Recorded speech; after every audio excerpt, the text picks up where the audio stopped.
Aider les familles défavorisées à l'autre bout du monde et sans verser un centime, ça vous dit?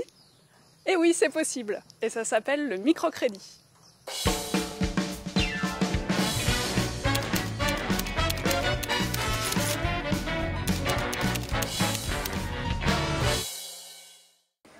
Alors prêter une petite somme à un micro-entrepreneur, c'est très facile, il suffit d'aller sur le site babyloan.org.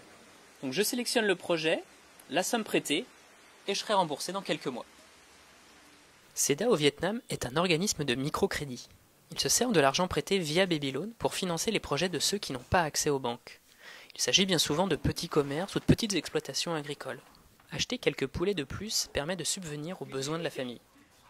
Ils ont souvent besoin d'une petite somme et il leur est plus facile de rembourser un petit montant chaque semaine qu'une grosse mensualité auprès de la banque. Nous avons de la chance, nous allons pouvoir rencontrer les micro-entrepreneurs et voir concrètement sur le terrain comment leur vie a changé. En Guyane, Tilan et sa famille avaient peu de revenus. Ils vivaient principalement du riz et des légumes qu'ils cultivaient, ainsi que de la vente d'œufs sur le marché. Grâce au microcrédit, ils ont pu acheter davantage de poules et avec ce complément de revenus, se faire construire une vraie maison. Chez Wang Tiki, on vivait de la fabrication de nouilles de riz et on élevait 2 cochons nourris avec les restes de cette activité. Un premier prêt permet d'augmenter la production.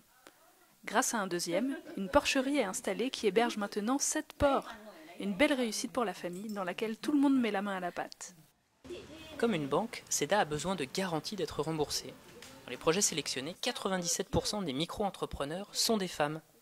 The people come to SEDA almost women, because the woman is a good habit in preparing more than the men, and they have a good habit in saving. De plus, les prêts sont accordés à des groupes de 4 ou 5 personnes qui sont mutuellement responsables. Pas de risque pour SEDA, donc pas de risque pour les prêteurs. Alors, quand est-ce que vous commencez ?